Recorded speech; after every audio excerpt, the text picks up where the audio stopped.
the Dream Team. Hello. Welcome back to the AMP podcast, episode number 5 with Dan Price.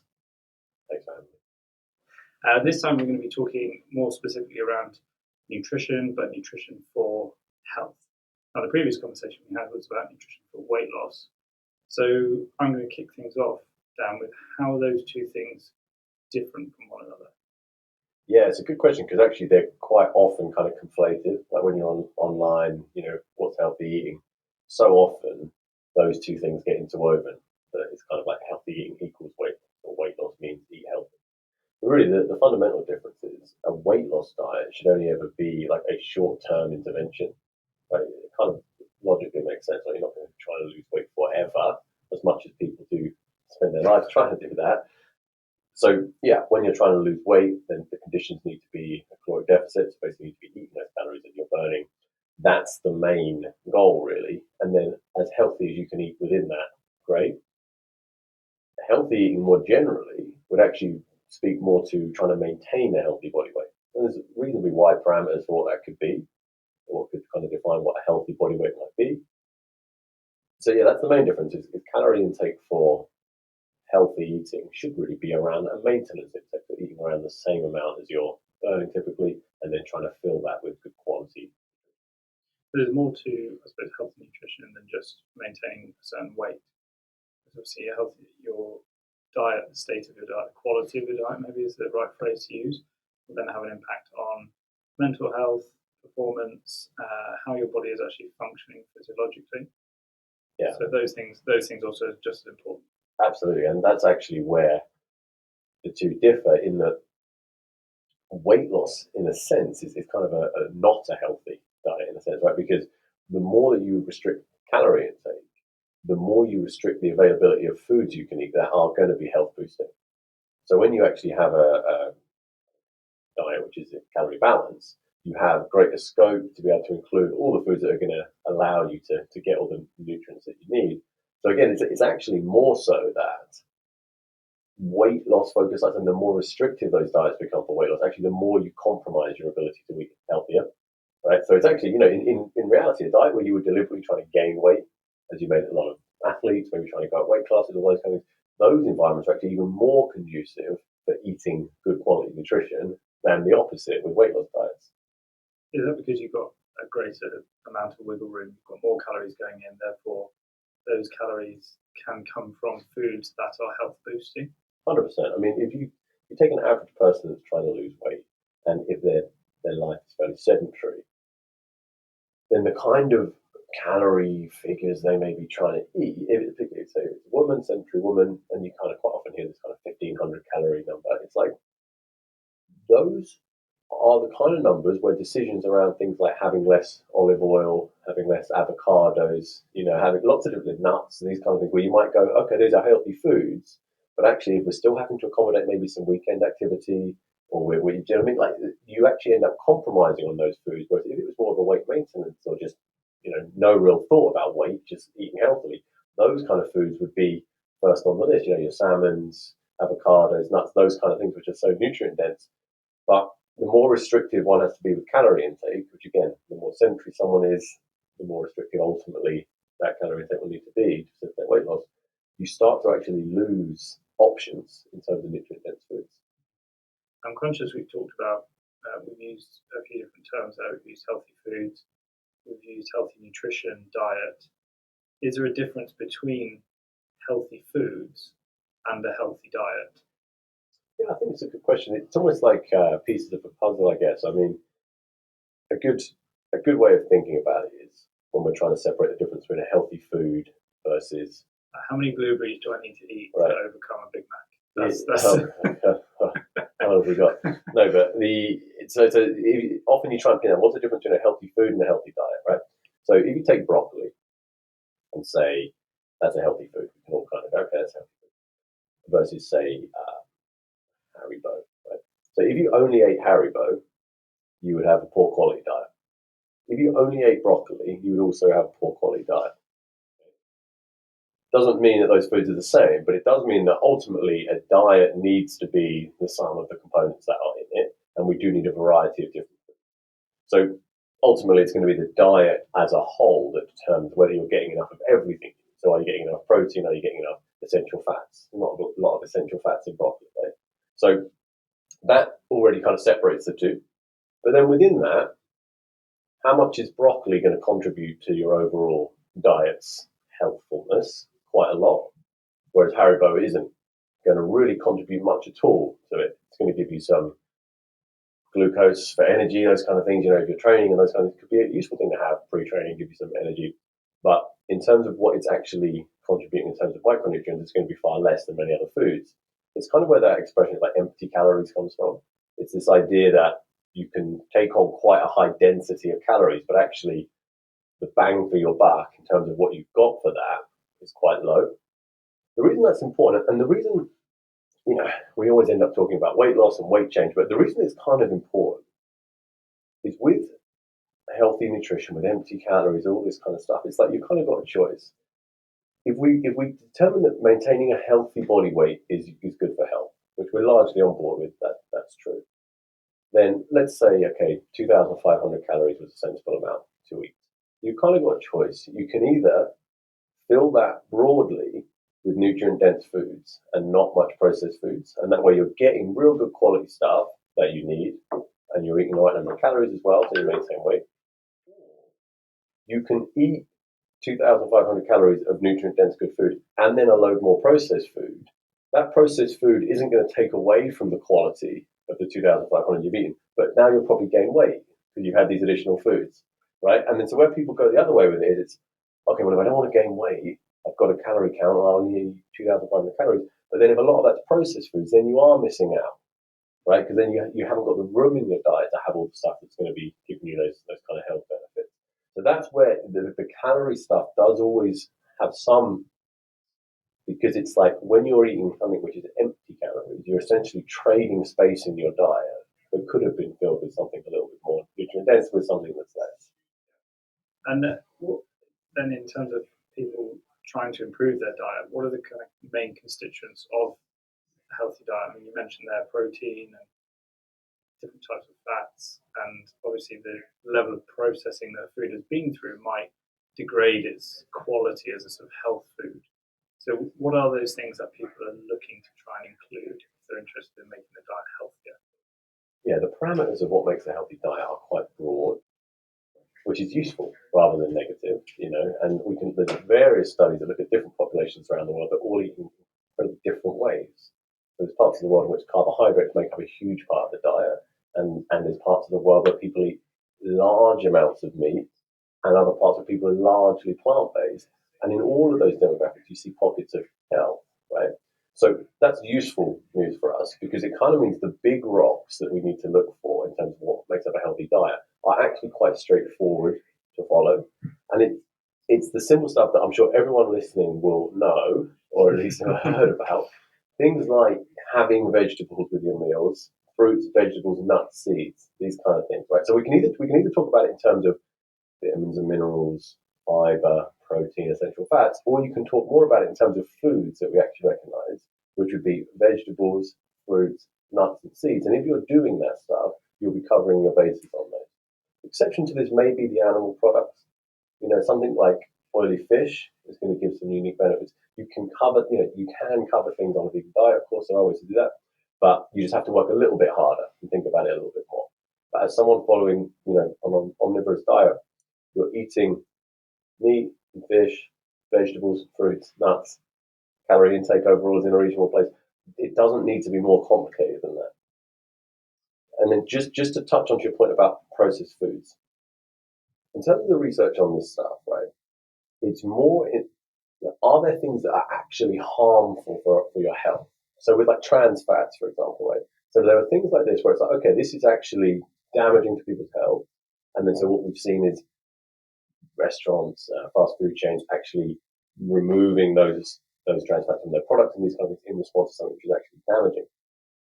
But more often, what it is with processed foods is it's that by eating those instead of quote unquote real foods, you're missing out on the nutrient quality that's not in those. It's not necessarily that the stuff in it is harmful in and of itself. It's more that your diet becomes one which is not healthful because you're missing out on things by eating burgers rather than a balanced meal that has vegetables, salmon, oil, olive oil. Did you see what I mean? Yeah. So it's more the absence of quality in that processed food rather than that there's something that is actively known to be killing you, kind of thing.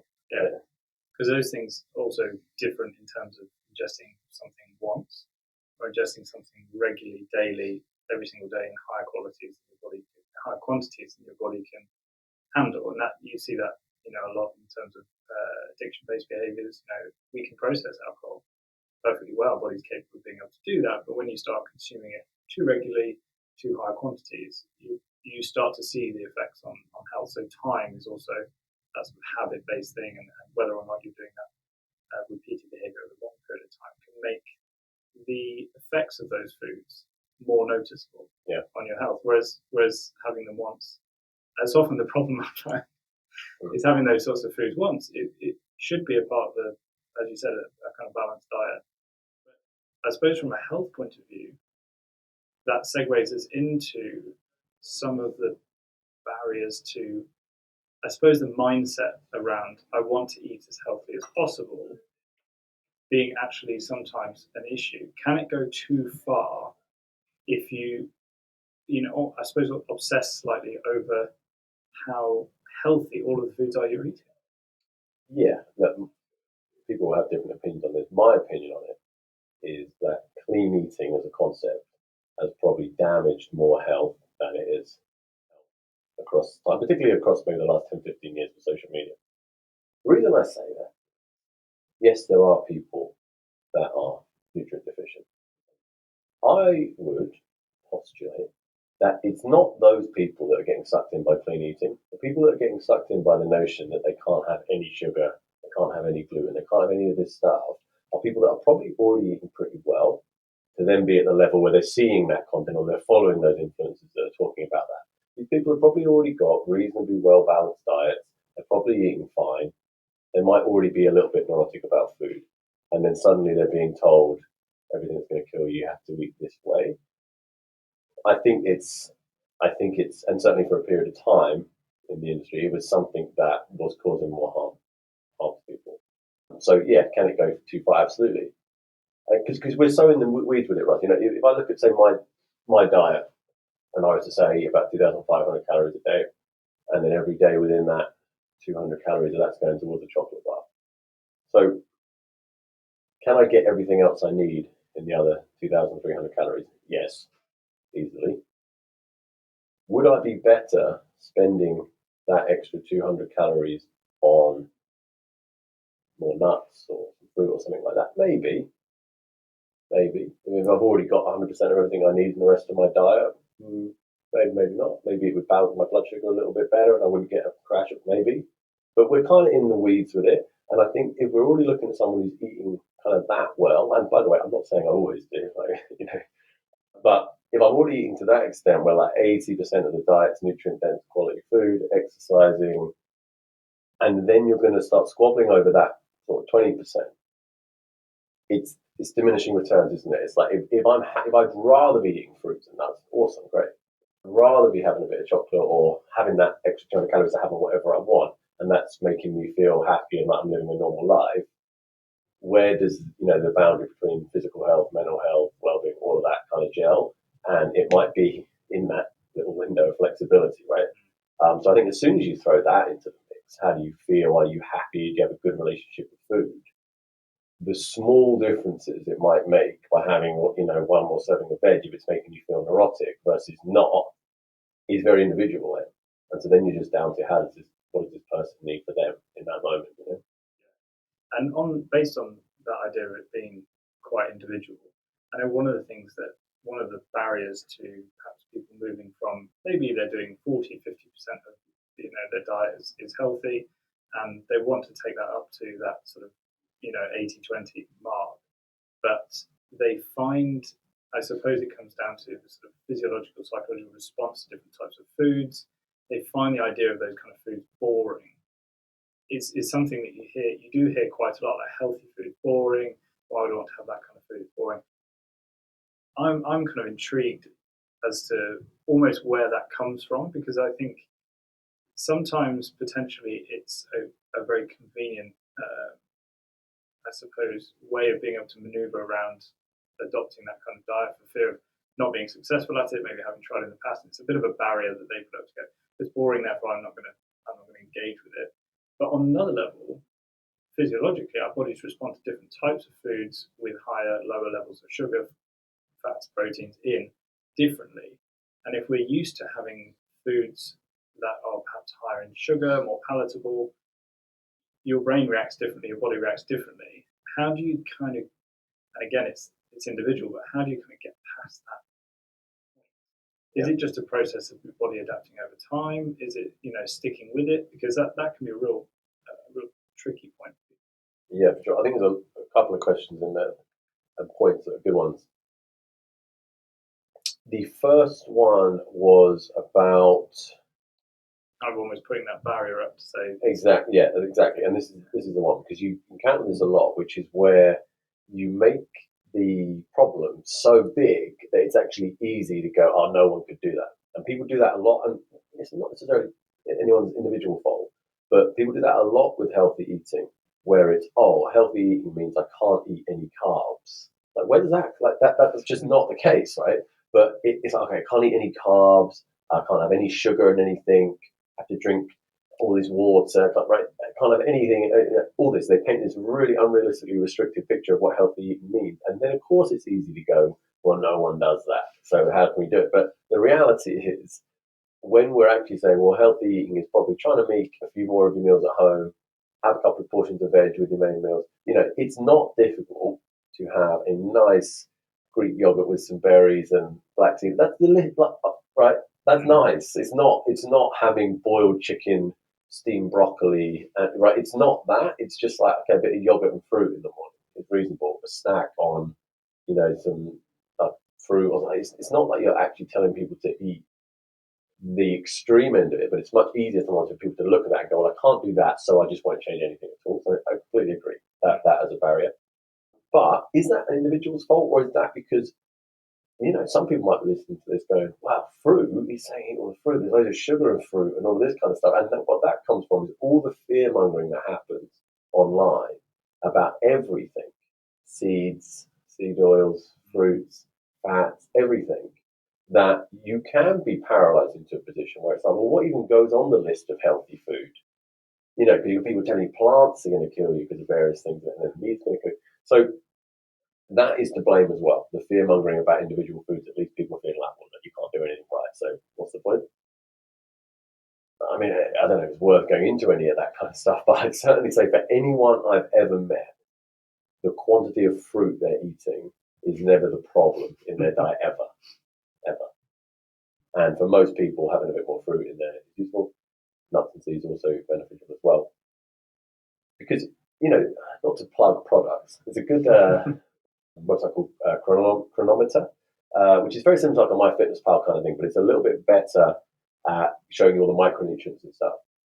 Now, it's not necessarily to make people, I have to look at all the micronutrients in my food, but it's really interesting to go on there, plug in just what you would normally eat, and then see what it shows you in terms of, it's got nice bars that fill up with like the vitamins, how much vitamin A, you're getting all this kind of stuff. Because obviously from spending a lot of time playing around with these kind of things, there's a whole myriad of ways that you can hit a variety of B vitamins with different things, maybe aren't meat-based and with meat-based stuff, all vitamins and minerals. You can hit that with things that are more fruit-leaning, things that are more vegetable-leaning, things that are more animal, right? And when you look at it that way, it's like, oh, there isn't this chicken, broccoli and rice approach that everyone has to do.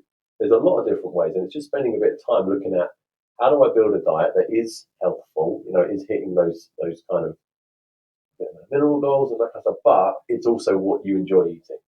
Just a little bit of legwork to have a look and explore what that might be. And you mentioned there, obviously, hitting these sort of levels of the different components of the diet. That's how you know potentially that what's going in on the way in is healthy, or at least one way of measuring it. But then, in terms of adopting a healthy diet, if I hark back again to weight loss is obvious if the diet is being successful, because you see physical changes on the outside, and you can jump on the scales and measure it that way. You look in the mirror, clothes fit differently. there are a number of different ways you can tell whether or not you're losing weight. How do you tell if the healthy changes to your diet are working? Yeah, I think that's a really good point, and I think it's funny, isn't it? Because it's maybe that not a great advert for how much difference it makes if people are having a search to feel if they see a difference. I think the answer is, firstly, you have to give it a little bit of time. Okay, now look, you say that a lot of people will do one day of eating healthy. Oh my god, I feel the difference. Maybe there's some physiology in there. Maybe it's psychological to an extent. But again, we could talk forever about how psychology and physiology are, marry over in terms of how you're feeling about yourself and your choices. Yeah, right? I think psychologically, because that is definitely a genuine one. I mean, psychologically, that has much more to do with the acquisition of a goal. Mm-hmm. So you set the goal to eat more healthily. You had one day where you did eat foods you consider to be more healthy. You have hit your target. So then you get all of the endorphins that are released at that point make you feel good about having done that, 100%. Which then is perceived by us as a feeling healthier. And the exact opposite when you've just finished a Big Mac. And everyone says, "Oh, I always have this feeling after I've eaten." It's like, well, some of that might be physiological, and some of it might be because of the way you feel about Big Macs and about yourself when you've eaten one, right? So it's difficult to separate the two. I don't think we should try and separate the two because both exist sort of within us. So, but in terms of what can you look for? We could reel off better energy levels throughout the day, not getting a slump in the afternoon, maybe feeling like you've better energy in your workouts as well. It's something I've found with myself. If I've eaten more stuff, which is a bit more like short burst of energy kind of food, it does affect the way I feel like I can train. Sleep quality, there's a lot of things. This is similar to reading off fruit, veg, nuts, seeds for the healthy things. But honestly, I think it is worth trying it and seeing, because my general view on this, I actually do think that the bigger problem for people is it's actually not that people's diets are that lacking in vitamins and minerals. Honestly, and that is not on a population scale globally, and it may even not be on a national scale in terms of this country, but it's more in terms of people that we actually come into contact with coaching who are looking to make positive change to their diet. Quite often, like we always say, we're not always the first thing someone's tried ever to help their diet. They've normally looked at some things themselves, they've read a bit of stuff. People are normally doing some of the big rocks, but often there's just a layer on top of that, which might be, I have a bit of a binging mindset with snacking, right? Or I go out on the weekend and have a lot of alcohol and food and all this kind of stuff. And obviously that can have a weight ramification, but where I see that manifesting in the quality of people's diets a lot is if you're maintaining a healthy body weight, but your week has aspects of large amounts of binging in it or big weekend calorie intakes. What we know is if you're not gaining weight, and that exists, that elsewhere in the diet, you must be relatively eating quite little. Mm. Otherwise, you'd be gaining weight. If you're eating a normal amount most days and then had a big binge, that would translate into weight gain. But if it's not, and you're kind of making the numbers work and you're maintaining weight, what we know is there's this deficit of quality elsewhere because you're spending all those calories on alcohol, on low-quality restaurant food, on snacks and binging, which could be going onto better quality food. So I guess my point with that is when people in the general population, their typical diet might actually look a little bit more reflective of what I would consider a healthy diet, but there's almost not enough of it because their calorie intake is too low a lot of the time, and then it's too high in other aspects. And just for anyone listening, in terms of when we mention general population, we are making a distinction between the athletic population, or perhaps clinical relevant cases, rather than us and the general population. I would put myself in the general population. Likewise. Yeah.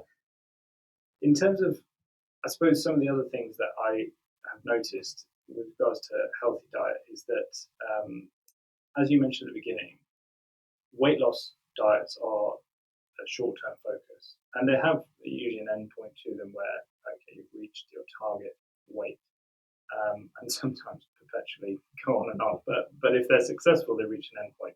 Whereas what you were talking about there with regards to the binging at the weekend and that kind of stuff, that's more sort of changes to lifestyle over time. And it strikes me that with healthy eating, when you're looking for whether or not it's working, it's almost as if you're going to get to a healthy point and then forget the healthy diet because now you've achieved that point. That's not really how healthy food works. Healthy nutrition is just an ongoing lifestyle change. that you're actually looking to always just improve. And as you age, what it may be healthy for you, or what may work in terms of weight maintenance and your stress and things you go through just through different life stages, will likely change the demands of your diet. But it's very much one of those things that's never finished. It's a kind of ongoing project. Absolutely. And again, that is a key point to separate it from weight loss in that regard, because weight loss dieting is fundamentally counterintuitive to our body. Okay, so as soon as you start weight loss dieting, there are systems in place in your body that are trying to override what you're doing, making you hungry and making you tired. Evolutionarily, it's not useful for us to lose weight or eat out that way, so it'll fight against you. It's why weight loss is difficult. Whereas eating healthily is not that. Okay, you do still have to battle the fact that we are attracted to hyperpalatable, really nice food. Okay, so there's always that temptation there. But eating good food makes you feel good on the whole, as a broad brushstroke. Okay, and then on top of that, when you're trying to lose weight, yes, there's a time sensitivity to it. It should be something which is short term, agreed upon amount that you're trying to lose to get to a healthy weight, that kind of thing. Eating healthily for life shouldn't have to feel like you're actually on a diet. That's not what we're going for there. It should just be exactly as you said, some behavior change that leads you into a broad sort of spectrum of someone that's eating well. Like it's not a specific, really narrow bracket. And I actually think, if sometimes it's a little bit higher fat and sometimes it's a little bit higher carb, sometimes it's a bit more plant-based eating, sometimes it's more fish in it. Like this is all for the better, rather than I have a very narrow window of foods that I only eat. I mean, that variety of plant-based foods, particularly, it seems to be a very underpinning principle in a lot of these healthy populations, right? So it really is that mindset shift is an important one, which is that if the healthy diet you're following is taking it out of you, then there's probably something not quite right about the way that's set up. Now, it's the first week. Sure, you might need a bit of time to adapt. Just to segue, something that you were talking about before that I think is really important for this, and you'll know more about this than me, actually, in terms of the dopamine and the kind of way that we respond to these things. But certainly, when you are originally working with someone who maybe does depend a little bit on these high sugary foods and these kind of quick fixes in their diet, if they're currently someone who isn't exercising, doesn't have a lot of positive outlet elsewhere to get that kind of dopamine response, to get that kind of, even just that good feeling of I'm doing something for myself, sometimes you trade one for the other, which is, okay, well, now we're going to start training together, we're going to put a few sessions in a week. Every time the client's doing that and they're getting that nice positive feedback, that's then taking a spot where before that might have been, I need something to feel, I'm going to have this donut, I'm going to have this thing. So it's like we're kind of in a privileged position in a sense where, because exercise is part of our background, I know when I go to the gym most days, I'm getting a bit of a lift from that. And you take it further, people that have good job satisfaction versus people that don't. If I'm have a great session with a client and I come out feeling lifted from that, that's something which is going into that mix of kind of satisfaction, happiness, reward systems. And so I don't need to get all of that from food or from alcohol or drugs or something that someone else may. Whereas if you're meeting someone who's in a position where they're a little bit, I guess, beaten down in themselves about the position they're at, maybe it is being overweight, maybe it is whatever it is, you may be meeting someone at a point where food is playing a large role in giving them all of that stuff that we kind of take for granted that we're getting in a variety of ways. And actually, the more of those things you can introduce in, it takes away the need for the food to be the sole fix for that. And I think changing that reliance perhaps on certain, whether it's food or whatever it might be, to get that good feeling, changing that does take time. To use your sort of workout analogy, the reason I can be confident going into a workout, even if I'm not feeling, like I'm really pumped for this workout, is I've done it so many times before, and I know that I'll feel better afterwards than before. And I think the same thing is true of diet, but you have to repeatedly try to improve the diet, try to eat the better foods, and continue to do that in order to know long term that the benefits were there. And that's where the confidence comes from. So I think go into that food decision, whatever it is in the evening, you come home tired from work, and the change in the mindset around eating healthily comes from the experience of knowing that the last time you made a slightly better decision, you felt better afterwards. So when the temptation strikes to be like, oh, well, I'm just gonna hit that Deliveroo, or I'm just gonna go out for dinner tonight, or I just want that thing that's gonna give me that boost of energy, it's just more likely, based on past experience, you're able to deconflict that in your mind and say, well, actually, really, what's going to make me feel better in the long run? Not maybe in the next 5 minutes, but if I take a few more minutes to put the healthy thing on the plate, if I take a few minutes to chop a salad, rather than going, oh my God, I'm going to chop an entire salad, that's just going to kill me, the worst thing I can do in my evening. You only get that from repeat exposure. I think that's something that happens with workouts that allows you to be more consistent, and it's that consistency that will then start to reap the benefits, because your body needs those nutrients on almost a daily basis, and sometimes even arguably a shorter basis than that, depending on what you're doing. So you need to be replenishing those nutrients all the time, and that's where the consistency element is beneficial. Absolutely, yeah. And I think the analogy with the workout is spot on. But to your point earlier, the barrier we put in front of what is healthy is different to exercise. If you go run a 5K and you're not used to running, you will feel proud of yourself after that, regardless if you did it in 35 minutes or 20 minutes, right? You're not going out with an expectation of, unless I do a 5K in 20 minutes, it wasn't good enough. Whereas with the healthy eating stuff, there is a bit more of that. It's like, oh, if I can't go eat a perfect diet, what's the point? Do you see what I mean? Whereas if we could just bring that bar level to even with your workout, like if you're not feeling up for it that day, but you still go anyway, you get it done. You don't have to have gone in there and set PBs on everything that you're doing. It's just, I train 4 or 5 times a week, and in the same way, I prepare a meal with vegetables in it. In the weekdays, that's what I do. It becomes more of a habit. You're not trying to win healthy eating award for every meal that you're having, and as long as that stays the expectation, there's less chances of actually adopting it. And again, with my clients, I'm always, the only thing that matters is, can you do the thing? If you can't do the thing, it's completely useless. So a lot of the time, the meals that I recommend to clients, you might look at that and go, that's not as healthy as it could be. It might be, oh, this is a pre-marinated chicken breast that you just get put straight in the oven, or this is like a bag of vegetables that go in. And it's like, oh, well, it could be scratch cooking that, doing their own things that will be a little bit low calorie, or it might be a little less sugar. And it's like, yeah, but someone's come home from work and they've got, they want to stick that in the oven, eat it. And the other option would be like some Deliveroo thing. It's so much better. But if you were to go, you've got to chop all the stuff up, you've got to do all of this, you've got to follow this exact recipe, and then you just lose that person and they're back on Deliveroo. Well, I say that person, I'm talking about myself as well, right? So it's like sometimes the thing that is, a couple of levels down on what's ideal actually is the perfect option if you can do it. Because we've got to stop living in this fantasy thing where it's like everyone's going to be cooking all this stuff all the time, So it only really happens if someone really wants to do that, and it usually takes a long time. And there are very few people who have a situation in life where that's actually realistic. It's something they want to do, and it fits in easily with their life. There are very few people. For most people, what we're talking about there is just making it doable is what will get the benefit, rather than trying to be perfect a tiny portion of the time. With regards to when the diet is on point and how much of the time it needs to be on point, there are times when prioritizing having an even healthier diet than you would normally have seem very sensible.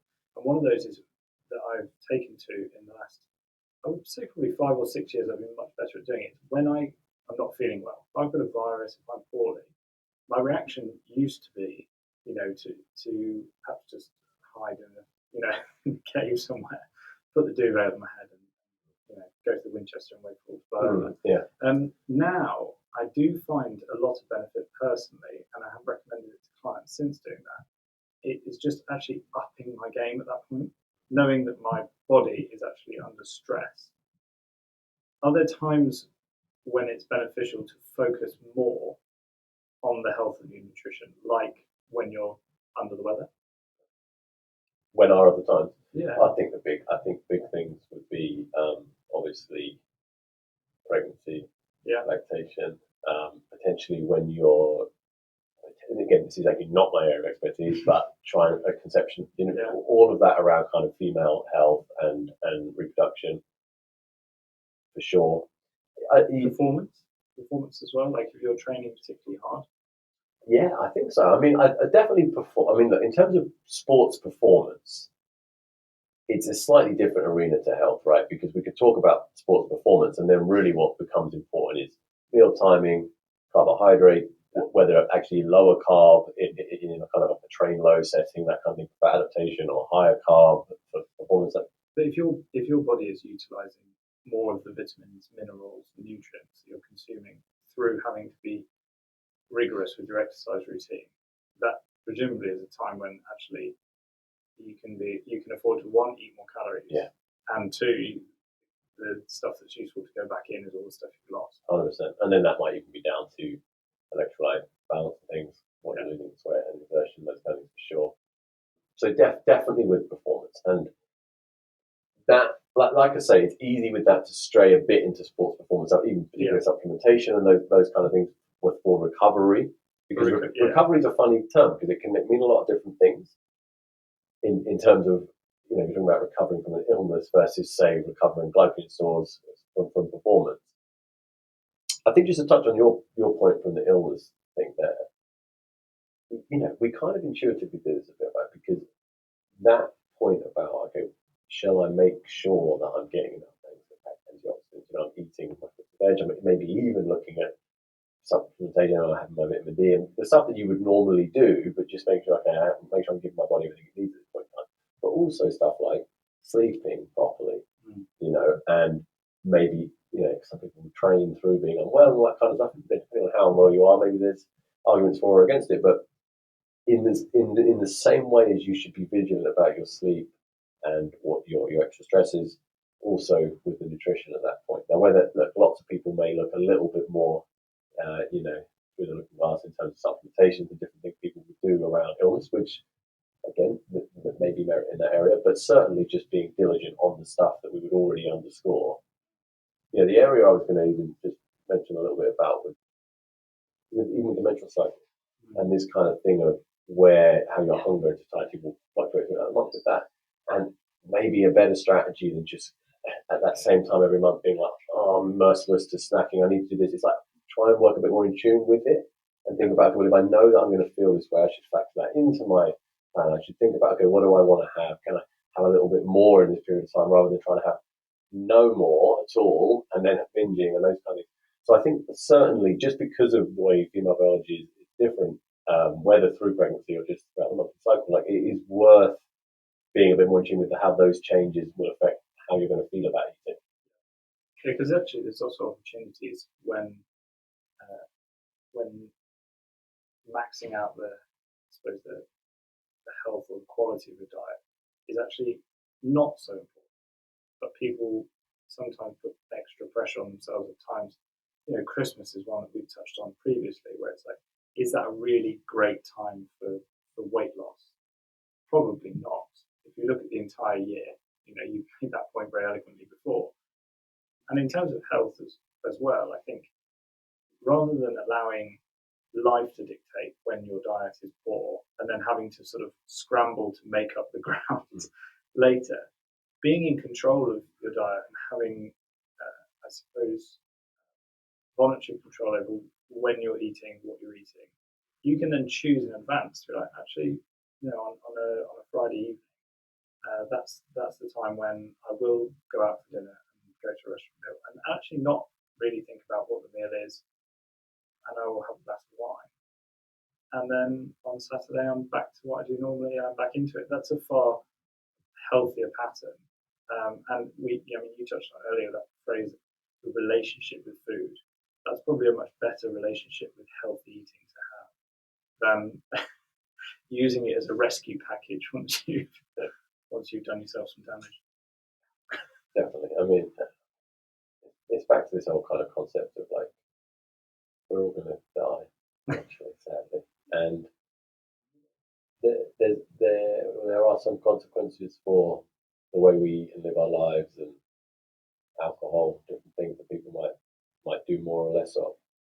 But there's not like an award at the end of your life where it's, you ate healthily this amount of time versus this. And so then when you look at having a glass of wine, having a restaurant food, and how, I always compare this, right? The thing that's actually important is being like happy. I know it sounds cheesy, right? But health is really only a vehicle to be happy. Do you see what I mean? So it's like if you could be really healthy but unhappy, that wouldn't be a good trade, right? We're only trying to be healthy so as we can enjoy life more by having more autonomy as we get older or whatever, and being able to do stuff, or to live longer to enjoy life more, right? All of this kind of stuff. So it's like, if that means you get to live longer, but your quality of life is so poor because you're neurotic around food, you can't enjoy the things, you can't go to restaurants. It's a real like false economy of logic in terms of why you'd be doing that. So that's kind of where I'm at with it. We want to eat healthy enough that we're in relatively good health, but it should facilitate you being able to enjoy your life. That's it, And there's for different people, there's going to be a big spectrum on that. I would just touch on alcohol quickly because I think it's so worth saying this. Most people do drink alcohol to some extent or another, whether it's some at the weekend or something quite reasonable now. And nearly everyone that I work with who is asking me about health and, should I have this supplement, or should I have more of this, or gluten this, or sugar that, nearly all of those people drink alcohol. Alcohol is bad for your health on a dose response, right? So I know that people talk about, red wine, glass of wine, like, it's just, where the research is with alcohol now is it's just bad for your health, and the more you have, the worse that is. Okay. Even with that, we're still happy to have this conversation where we'd say to someone, still include a little bit of alcohol in your diet if it's something that's important, socializing with your partner and all those kind of things, because we're happy to take that compromise. That we, as you say, your body can tolerate an amount of it. People are still living into old age. We know now big links to things like Alzheimer's, those kind of things from excessive alcohol intake. But if we're still happy to compromise even on that and not say to people, oh my God, don't touch that, it's killing you. Why are we saying that about seed oils and fruit in your sugar and artificial sweetener in a Diet Coke? Why are we so crazy about that stuff that people are so afraid of it? And yet people are just still drinking.